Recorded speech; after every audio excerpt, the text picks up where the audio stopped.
Assalamualaikum warahmatullahi wabarakatuh. Good morning everyone. Pak Sutanto, Ibu Shanti, and all distinguished speakers, participants of the MMA Impact Indonesia, ladies and gentlemen. It is indeed an honor and privilege for me to be invited into this forum. I told Bu Shanti last night that I served Jakarta for 5 years, but didn't get a chance to join this event. But after I'm done, I get invited to join this event. So, I thank you for the invitations, and it's better late than never. And the subject is something of importance to all of us. But for me, it's also a very unique subject. We're talking about marketing. And this year, believe it or not, I dove into an endeavor of marketing for the whole year. For the whole year of campaigning, that was, in a way, it's about marketing. So I was actually planning on sharing some of our experience and how it may relate to what you're doing. Slides has been prepared, and we thought about it. But then the discussion last night changed my mind. I thought I better talk about something more macro. But if I may, I'll show you that we actually had prepared the slides, and I'm going to share it with you. I'm going to send it to Bu Shanti, and hopefully Bu Shanti then share to all participants. But for me, I will be talking about something else this morning.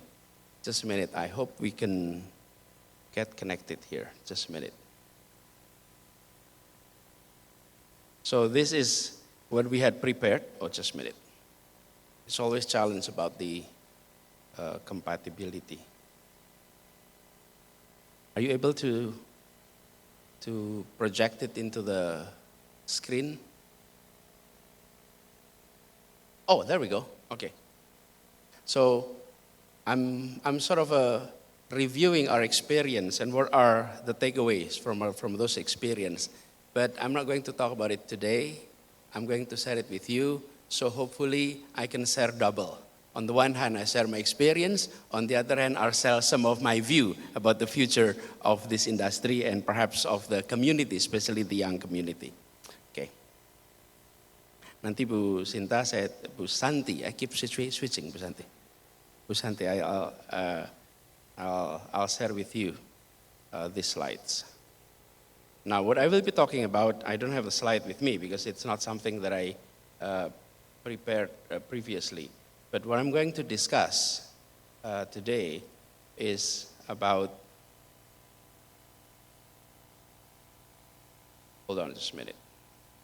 This is what happened when your previous job is a university lecturer. You tend to operate everything yourself, right? Now, what I'd like to share is about where we are in Indonesia and the transformation that the world is undergoing and how it impacted us and how digital economy is also impacting us. So Indonesia stands at a critical juncture in its digital journey. Our digital transformations here in the country is not just an option, it is an imperative for our nation's progress and prosperity. We know, as it was mentioned earlier, the internet users of Indonesia by 2022 was about 204 million. It represented about 74% of our populations. And we have a robust foundation for digital growth. The digital economy itself is projected to be our next engine of economic growth, with the potentials to reach 146 billion by 2025. However, this transformation will not only touch one or two sectors. It will touch every sectors from e-commerce to fintech, to healthcare, to education.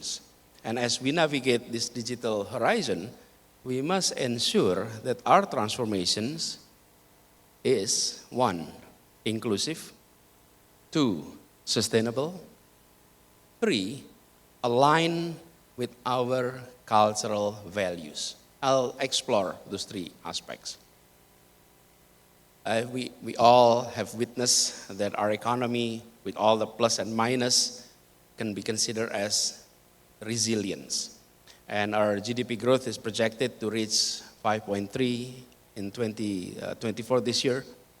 And hopefully this growth continue in the years to come. What I'd like to discuss here is this. Despite global economic challenges, Indonesia's economy remains stable. Our economic resilience is not only about numbers, but it shows our strength, our adaptability of one, the people, the business community, the institutions. And the fintech sector, which is rapidly growing, with digital payments and peer-to-peer lending seeing significant growth. The digital services, including educational tech and health tech, are expanding access to essential services across the nations. So these digital sectors, we're not just building businesses. What we are seeing, it creates solutions that address real needs in our society, from financial inclusions to accessible education and healthcare. And in fact, just prior to this session, I had conversations with Pak Tanto that share some of his stories about new startups that fill in niche market with regard to internship and all of that. So what we are seeing is a growth that we had never seen before on those areas. But the questions then, what are the challenges? And what are our responsibilities to this? We understand that every nations have their own challenges when it comes to digital technology and economy. So is Indonesia. The first challenge that we have is how do we address the digital divide and ensuring inclusive growth? That is one issue. As we embrace the digital future, we must also ensure that no Indonesian is left behind. The digital divide is not about access to technology. Let's not overlook this issue. It is about access to opportunity. Yes, internet penetration has reached 74% of the populations, but still the gap between urban and rural were very significant. I had the opportunity to visit no less than 135 cities, districts across Indonesia in the past 18 months. And I've seen that gap in a real way. So bridging this divide requires more than just infrastructure. It demands digital literacy programs, affordable devices, and contents that are relevant to all Indonesians. And we must remember this.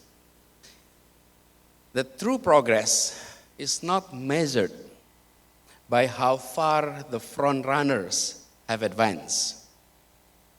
The true progress is measured by how many we have brought along with us. So if you have a horse carrier, there are 6 horses in your wagon. Which horse will determine the speed of the wagon? The fastest horse or the slowest horse? It's the slowest horse. If you have 6 horses, it's the slowest that determine the speed of the wagon. And same thing with Indonesia. If we don't address those who have least opportunity, it will and it may slow down our progress. That's first challenge. The second challenge is balancing innovations with cultural values and social responsibilities. Innovation is crucial for our nation growth, but it must be anchored in our culture. It must be anchored with social responsibility. So the rise of digital financial services must improve, and that we have to ensure that these innovations do not erode our communal spirit of, for lack of other word, gotong royong, or collaborations. Our challenge is to harness technology in ways that strengthen our social fabrics. So we must innovate not just in technology, but in how we apply it to uplift our society. We must understand that the most valuable innovations are those that enhance our humanity, not to replace it. Let me underline it.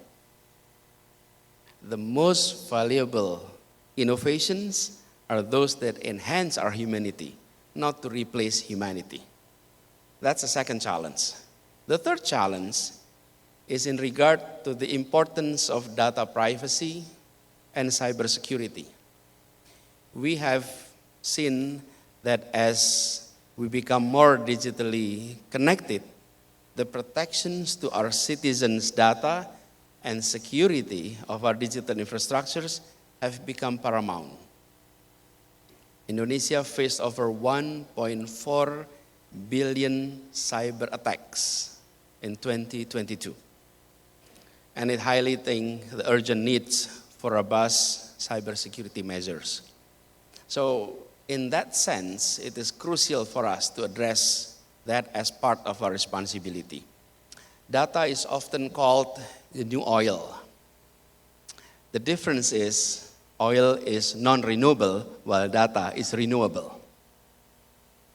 However, as oil, if it is mishandled, it can cause significant damage.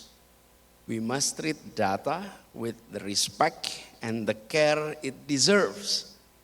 In this digital age, in our age today, trust is the most valuable currency.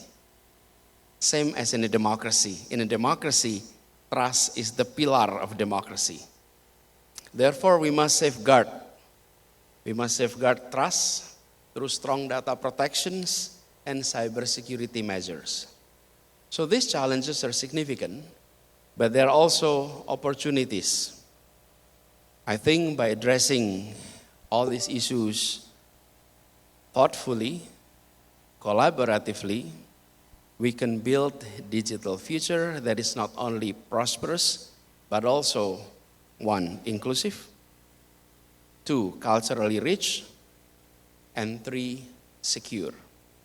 This is the Indonesia approach that I think we must strive for a nation that leads in innovation while staying true to its values and it's protecting its people. So how do we move to the future? Let me point out a few points. There is no single sector that can drive progress alone. We need a symphony of collaboration between government, private sectors, academia, public in general. So collaboration is not about pooling resources. And let's underline this. It is not about pooling resources. It's about synergizing the diverse perspective to create solutions that is greater than the sum of their parts. In this digital age, the walls between sectors are becoming permeable, and our success will be determined not by how well we operate within our silo, but how effectively we bridge between silos. So innovation is not about technology, it's about mindset. We must cultivate a national culture that embraces change and see challenges as opportunity. And in fact, we need to adopt the mindset that we all were learners. I think if we have seen the transformation, how we view advanced country. In the past, we called it as first world, second world, third world. Developed nations, developing nations. Today, what we are seeing is learning nations as the brand of countries, nations that want to call itself as advanced nations. learning nations. So in that aspect, we must create an environment where ideas can flourish, regardless of their origin. Open-mindedness is key. And in a world of constant change, the most valuable skill is not knowing all the answers, but knowing how to ask the right questions. I remember when I served as Minister of Education and as the Governor of Jakarta, I often meet teachers in this digital age. Teachers, technology, long-distance learning were something that has been practiced, especially after the pandemic. So I often ask these simple questions. Can technology replace teacher?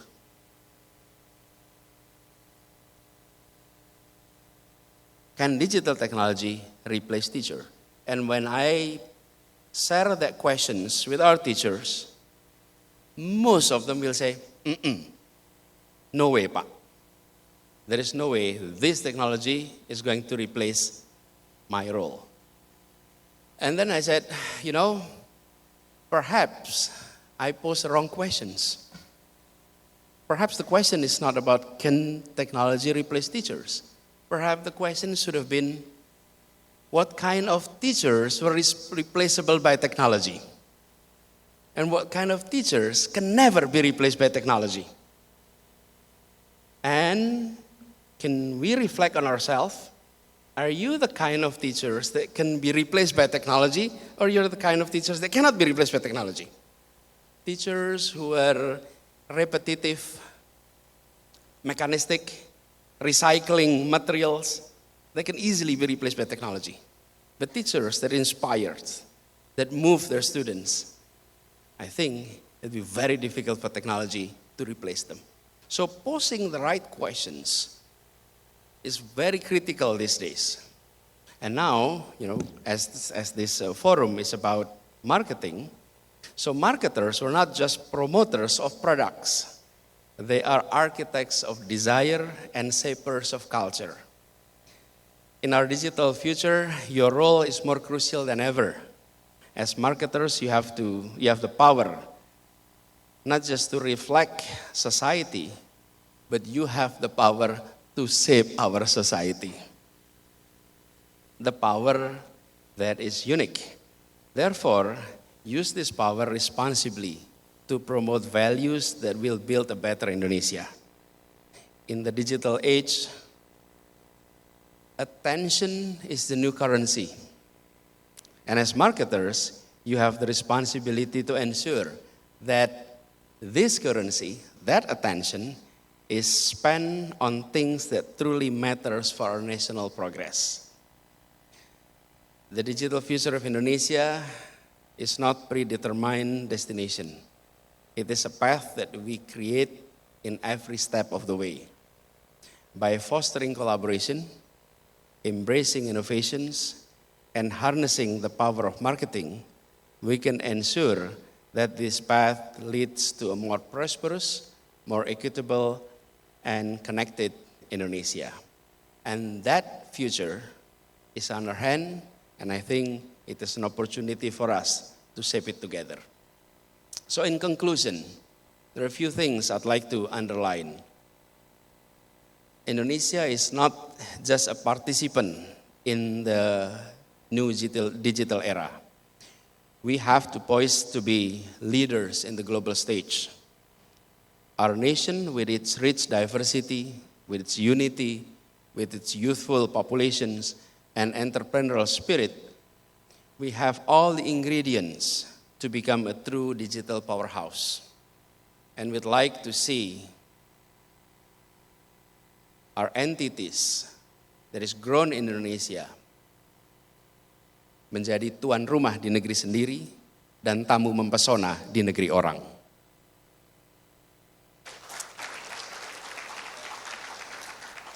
So, not only jago kandang, how do we say this in English?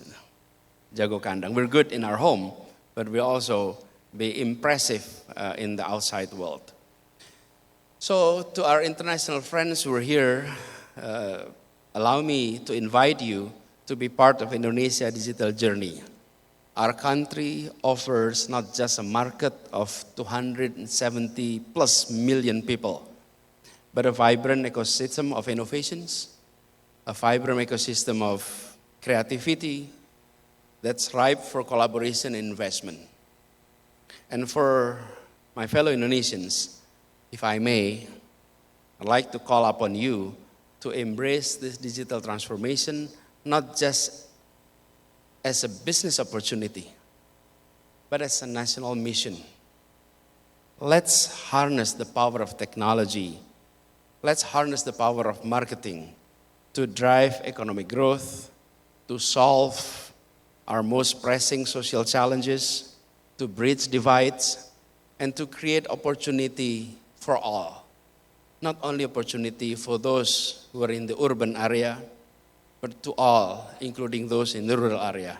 Not only those who have the privilege of enjoying higher education, but for those who may not have the opportunity to taste advanced educations.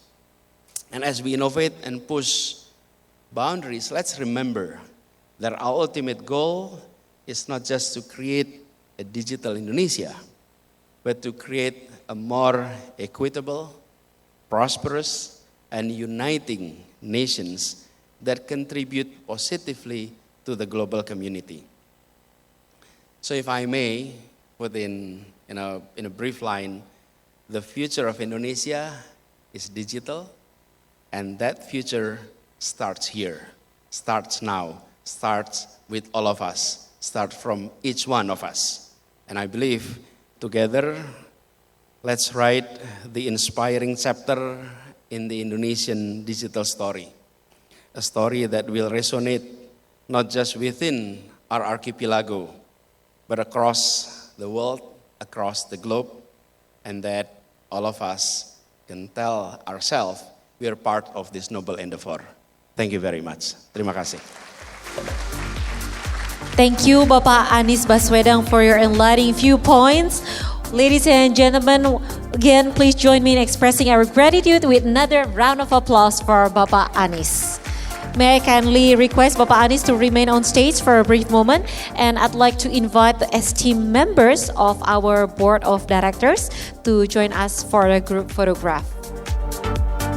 In the count of 3, 1, 2, and 3. Once again, in the count of 3, 1. Are we adding more members? Okay.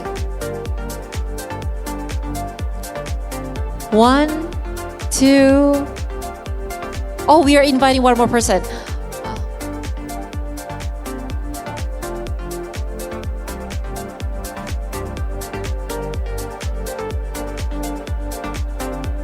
Three, two, one, and smile. Wonderful. Thank you so much, Pak Anies, and all the members of the BOD from MMA Impact Indonesia.